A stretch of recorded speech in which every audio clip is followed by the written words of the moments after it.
Trendline with Lance Andrews and Erin Crask, the SHL podcast, where we chat with experts and get their take on top trends in the fields of industrial and organizational psychology, talent management, and human resources. And today we are privileged to have Derek Hutchinson, who has a PhD in industrial and organizational psychology and is a people insights architect with BetterUp, a coaching, AI technology, and behavioral sciences firm. Derek, thank you so much for joining us today.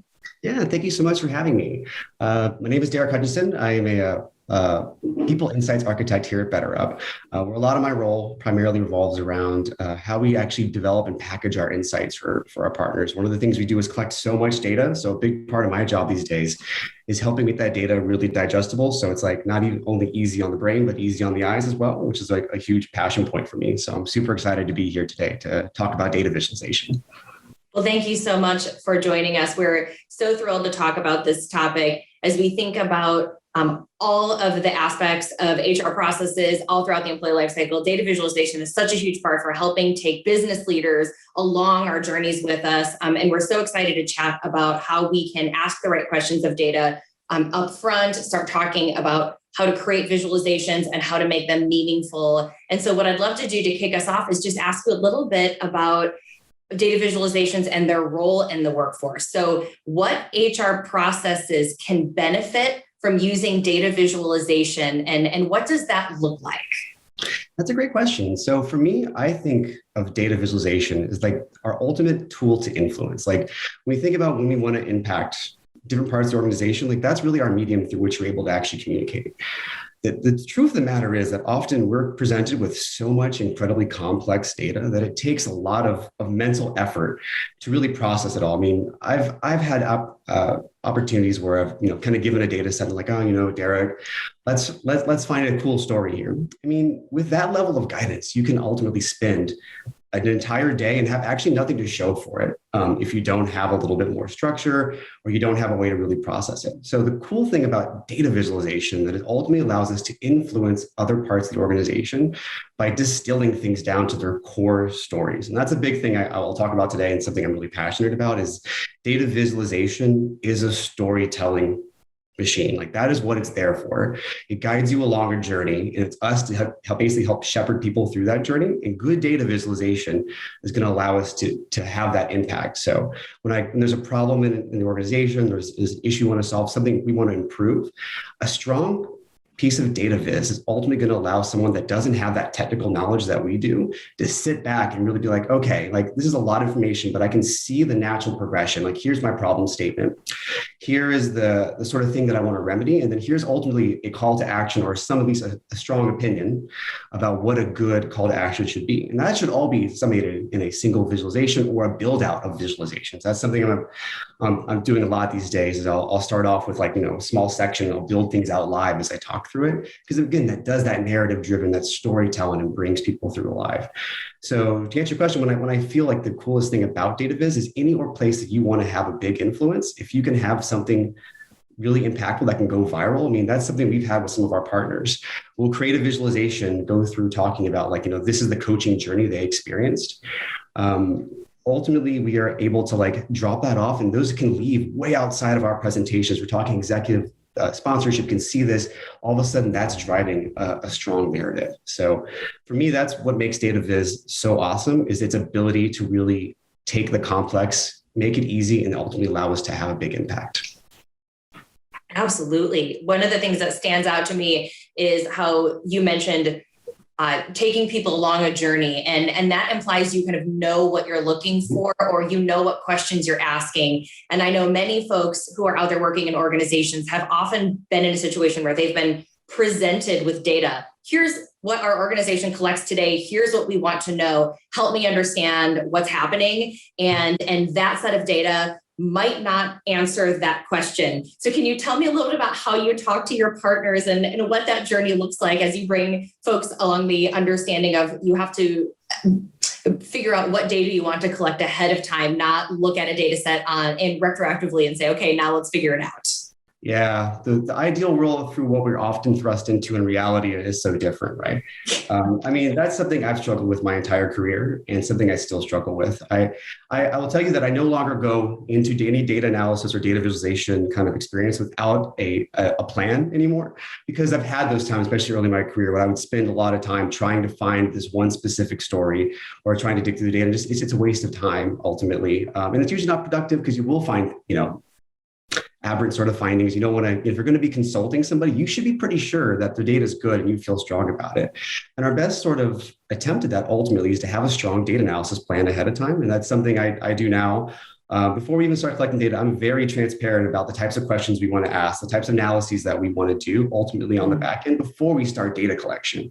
It's really, really important. Otherwise, you're going to get kind of in this weird sort of state where you're just unable to really, you're trying to drive something that just might not be there. Or again, you're finding sort of it's marginally significant or something, but not that we talk significance much anymore in the applied world, but it is still important for us, again, as responsible stewards of the data, because that's what I think of us as ultimately, is that we're the experts. We know this stuff. It's our responsibility to show compelling stories, but then also responsible stories. So asking the right questions to begin with in terms of what you want to look for is really, really important, is what's going to allow us to ultimately get data that's going to be impactful. Again, and also just get aligned with people like what they really want to know about and how we can best facilitate it, and have backup plans when things don't work out, because that's what it happens. But again, positive or negative results are often very interesting for different reasons. And it's a fun story to tell either way. Yeah, Derek. And so I guess what I'm inferring there, the word that's popping into my mind is contextualizing. Yep. Talking about telling the story in the context for, I'm assuming when you're telling a story, contextualizing involves thinking of your audience. So what role does kind of, as you think of different types of audiences, whether it's a technical audience or a business audience, does that shape the way you go about structuring your data analysis plan and then the story you want to tell? Or how do you work with basically an audience analysis to structure the way you're going to go about your visualization creation? That's a great question. That is something I think everyone's going to struggle with, but I think it is the question, right? Like, your data needs to meet your audience where they are. I mean, everyone's had, times that aren't as successful as others when they present something. My times that I can think back were my least successful data visualizations have been when I've been thrust into a situation where I didn't fully understand the audience. I thought I was going into a technical audience, and I dropped what I think is you do this, right? Like, you find what's this cool newest visualization? Oh, I saw someone present this. This looks so cool. Let me see how I can work that into my next presentation. And then you're so focused on trying out this new visualization tool that you don't think about the audience. And I've done that. And I've seen the blank stares. I mean, that's a learning experience when you go in and you see this isn't clicking. Like I'm having to over-explain this visualization. That means I've ultimately failed, right? And in a way, your data visualization should be something your audience can look at, and you can change your visualization based on if you're going to have a talk track or not. I do approach situations where I don't have the time to talk over it very differently than the times where I'm going to be there to help walk people through a journey. But even if I'm there and I'm feeling over explaining, that's a cue to be conscious about maybe this is the wrong visualizations for that audience. So I would say, that is the question. I change my visualizations as much as I possibly can to match the technical, the kind of technical expertise of who I'm presenting to. And it's hard. It's hard to get it right. I mean, especially from someone that's been in the data viz sort of environment for a long time. I sometimes forget what it's like to not understand what this graphic means, right? And it's so important to ask other people who don't have a technical understanding if they could understand this. I bring my wife in all the time, hey, look, if I threw this up in a presentation, would you understand this? And if she tells me no, I'll get oh, darn, I really like that visualization, or no. And I take advice, but it's so helpful to get that feedback and to be open to the feedback. Yeah. I think, every IO psychologist, or most of them, coming into an applied setting probably gets disappointed when they don't get applause at, statistical significance. Look at this. Isn't this great? Yeah. What does that mean? I don't think I've had applause for a presentation in academia either. Yeah. So I want to dive into how you actually create these to tell the story. And I'll ask one question before we do that. And And it's something that I know I've seen in both as an internal consultant and as an external consultant. I've seen leaders do things where they might see a visualization and then they get excited and then they start drawing a lot of other inferences or asking big questions and say, now let's go look at this. And then you end up in kind of a fishing or a data mining situation, or maybe drawing really big conclusions from data that just aren't supported. So when you run into a situation like that, how do you walk your clients through that? How do you kind of bring them along the journey about what is that aha moment, but then where's maybe the limit of that aha, and keep them on the right track there? Yeah, that's a great question. That is, and then I think another eternal struggle in the field. So, I mean, I've now, in my part of my career, I feel pretty empowered to push back. I mean, that's something you kind of ultimately have to do. If the data is not there, I mean, at the end of the day, leadership team, they make a decision, I'll ultimately go with it. But I do come up with a strong opinion and I do back it up. There's a reason why generally I show the data that I show. And there's reasons why I don't show some data, because again, it might be a small sample size. It may be, it's statistically significant, but it's a huge sample size. And I'm not going to, there's no like clinical meaningfulness here. I'm not going to draw into that. So that's another whole reason why I stopped bringing statistical significance into a lot of my executive meetings, because it just gets in, I don't want them to get focused on like one little point of criteria. Often it's because in my case, I'm dealing with huge sample sizes. So it loses its meaning in a lot of ways. Yeah. But it's really feeling empowered that, again, you are a responsible steward of the data. It's your job ultimately to know when to draw the line, or if you have to get pushed on something, couch it. I'm very explicit about like, we have small sample size here. I don't know how stable I trust these results. I would be apprehensive about drawing or planning my organizational like leadership development around this like particular small sample. But again, what I try to do ultimately is I try to limit those questions on the front end. I do my best to speak to things that I know are in their mind. Again, it's like getting into the audience's perspective. I really try to focus in on what they're probably going to ask, have a response ready that's going to avoid me going back in and digging in this data too far and cutting it too much. That's going to almost ultimately provide data that I wouldn't trust. I mean, at the end of the day, if I wouldn't just my organizational practices based on my data, that I'm not going to recommend somebody else does. And it's just like, be that line of defense, I think is really important, and feel empowered to do so. It sounds like are you putting boundaries around like explaining what the limitations of the data are to begin with, just putting those boundaries up in advance? Yeah, absolutely. Yeah, no, I'm pretty explicit when it comes to a lot of these sort of questions. Like, we just don't have the data for that. Will be something I'll say. Like, that's a fantastic question. That's something we need to do more in-depth analysis in. But right now, we just don't have the tools to answer that question.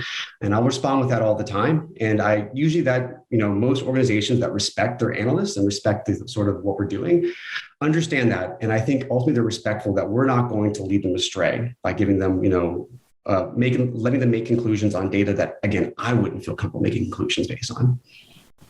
Absolutely. And that reminds me so much of a story that happened to me, believe it or not, just last week, where I was in a meeting with a client. We were talking about some findings we'd had, really interesting things we were pretty excited about in terms of where should we go with an assessment program, and what did we learn, and how can we grow from that and to make this even more powerful. But there were some stakeholders in the room who were really familiar and intimate with the project, and some who were newer to that, and the failure to set up exactly the scope and boundaries of what we looked at up front led to a lot of skepticism later in the conversation about what we could and couldn't draw, and why we could not answer certain questions. And so when you talk about setting the boundaries of a conversation up front, or being very clear up front, here's what we set out to do. So here's what we asked, and here's what we've collected data so that we could answer these questions. Here's what you can and can't expect from what we're about to go through, and then walking through the journey.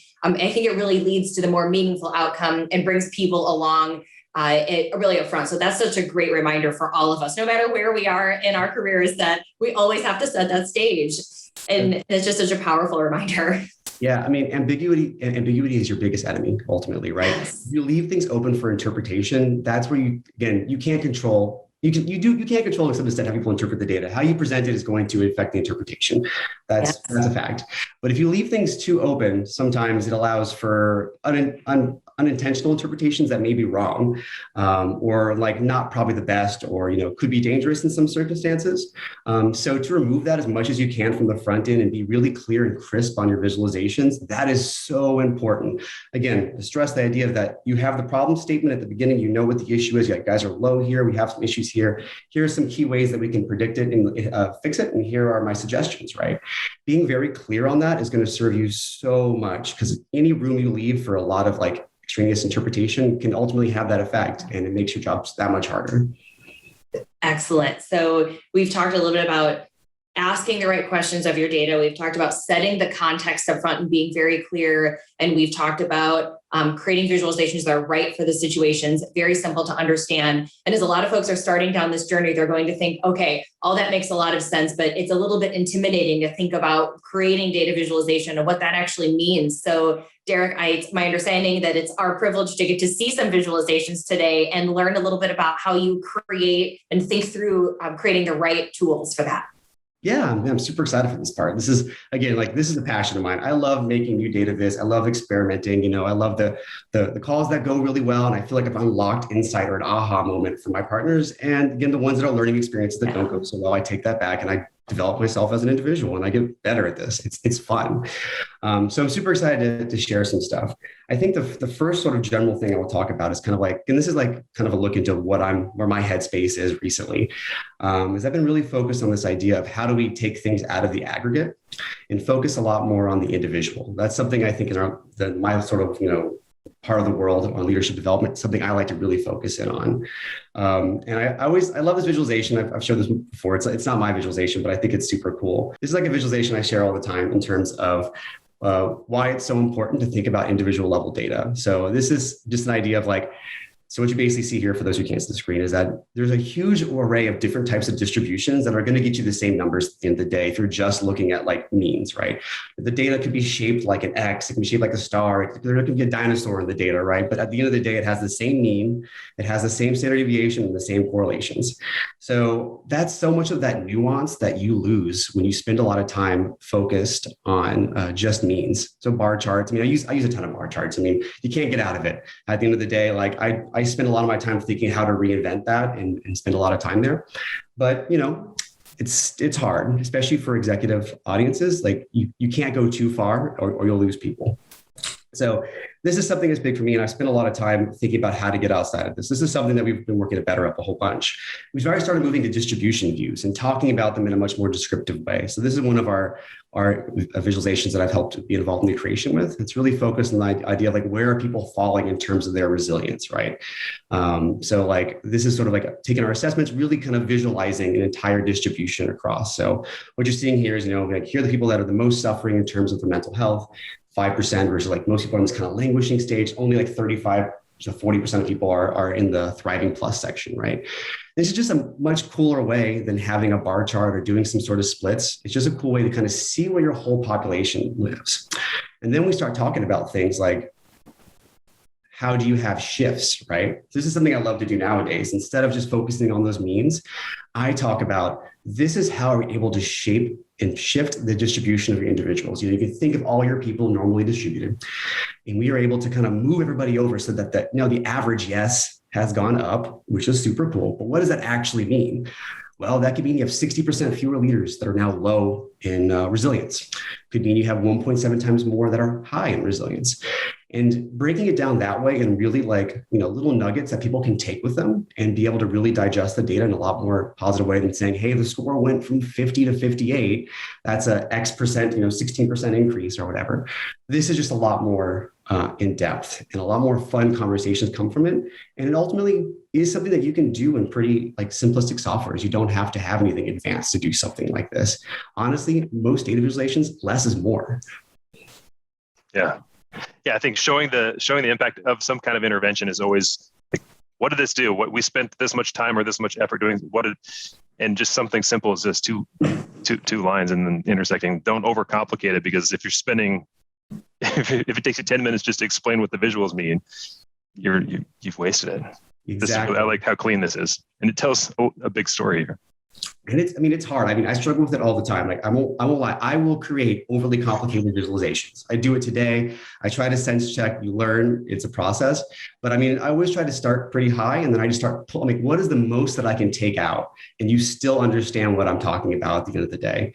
So I have people push me on that all the time, and that's such a useful kind of experience, is having people push back. I'm like, all right, this, I can interpret it this way or this way. And I'm like, okay, well, I actually hadn't thought about that, other interpretation. And again, to my point earlier about removing ambiguity, that's something you got to check up. You have to kind of cut off early and make sure that you're hyper clean with your annotations and the way you actually call people to action or call out things inside your visualizations. Yes. The part of the story I'm seeing here also is, well, there's a couple of things. One, you don't need to use incredibly complex tools, and you don't need to create incredibly complex visuals. Actually, the simpler, the better. And I'm also seeing that in each of these situations, you're answering one question at a time. So shifting the resilience of our leaders. We're only talking about resilience here. We don't have a chart that says, here are the 15 key competencies we measured, and in one key visual, we're going to walk you through all of this information. You're bringing your audience along one insight at a time. Yep. And I think that's so key. Again, you're painting a picture, you're telling a story. So that is super important, ultimately, is that you're able to break it out into pieces. Absolutely. And I can see this being so valuable. We've talked about this in the context of leadership development, and whether it's, we're training leaders to become more resilient, or you showed us the visualization, the bar or the bell chart there, and it had kind of that where the population stands in terms of thriving to suffering. And that one's interesting too, because it's kind of that simple, you could create something like this in a tool like Excel and bring people along that journey with you. And so I think that's one of the things that, you've obviously added interesting touches here. You've looked at interesting visuals. Maybe you've, used a marketing team to brush it up, but this is something that doesn't require a ton of, legwork in order to get some of that interesting insight out of it, which I think is really attractive to some folks who are thinking about getting into this area, but they're not sure how to do it. They're thinking, what tools do I need? Can I afford those tools? Do we have the budget? Do I have to go to training to learn how to do it? And there's a message here that's start simple. Yeah, no, absolutely. And I will tell you, I don't use a single paid visualization tool. So the combination that I use now, I do primarily most of my work in R nowadays, but again, that has a really high, steep learning curve and is not something I expect. Most people on my team don't know how to use R. I use R because I love data visualization and I love doing a data analysis in R. It's just so fun for me, but it's not everyone's cup of tea. But I actually didn't know R before I got my job. I was 100% self-taught on the job over the last few years, and feel like I've gained a lot of knowledge. That mostly just because I'm just trying to find out new visualizations, and you learn so much along the way. But before that, primarily I was using Excel. Like that was, again, there's lots of resources online you can find to do this, but you can really push Excel to a pretty far limit if you're willing to put in a little extra time to see, like, how do I play with those presets? I actually have another visualization that I'll quickly go to. This just has some examples of, like, back earlier on in my career, some like visualizations that I've all made in Excel. I mean, things like this, like benchmark line on this graphic down here at the bottom, that's actually just using an error bar in a different way. So that I can have benchmarks, so I can tell people where they are, to lower the number of bars that I have, for instance. These like small multiples over here, making multiple graphs into one, allowing to have like these sort of pyramid graphs as well. And these that kind of show you the differences between groups. All these they're not like default graphics in Excel, but if you put in the time, you can find ways to kind of tweak some of the things to make what you want. And this includes, like, you can shade the areas between lines. You can do a lot of stuff. And it's just about putting in that time and that effort to, like, get there, and it'll be great. And there's also so many free tools. Like, I use things like Flourish and Raw Graphs online that allow us to make more complicated graphs that I can't quite make in Excel. I'm thinking of like alluvials and like other sort of graphs in that sort of wheel of the house.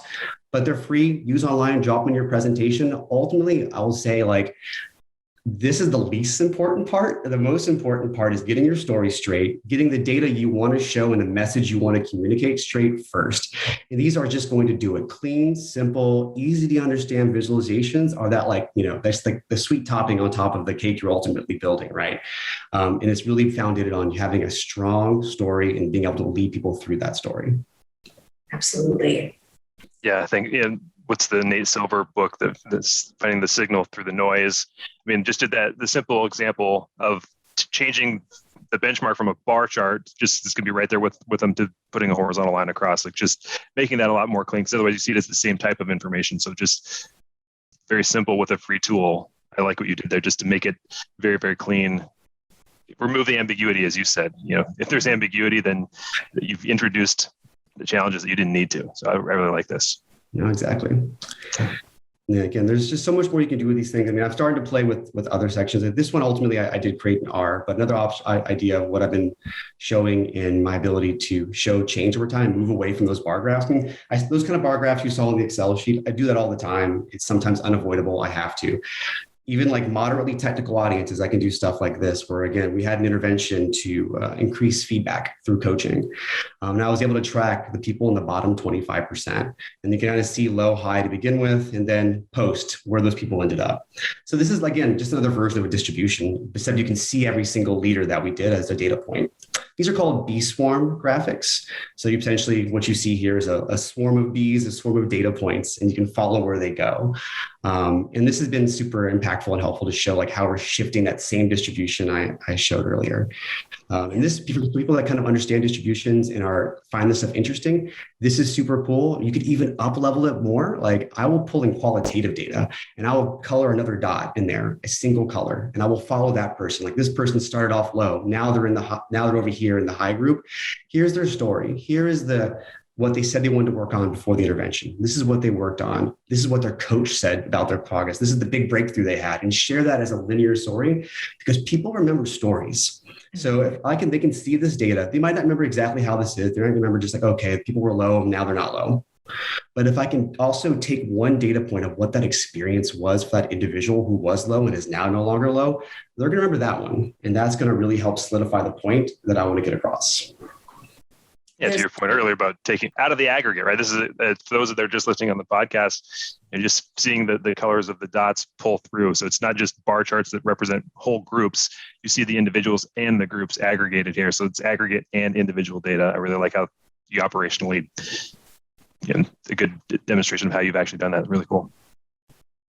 What's so neat about this chart too, this beehive chart, is being able to pull, Derek, just like you said, this individual person's story through to say, look, you might have these one or two people who are still low. And somebody's tendency might be to target the one person and say, look, we still have somebody that's not effective with feedback skills. And that points to me that this didn't work. And you can take folks on this journey to say, yes, this is nothing that we're ever going to do because we're working with people is a silver bullet, but let me take you on the journey to show you how we've made an impact and how so many people have grown and really moved the needle at large. And so what you're doing is showing the aggregate result and the power of that and pulling through the individual threads of the story to help bring people along, that this overall and overwhelmingly has been a powerful intervention. And I think that there's just a lot of power in this simple, I like to think of something like this as the simplicity on the other side of complexity, right? You had to probably think a lot about how am I going to present this to tell the right story, and then bake it down into something really simple to tell that story.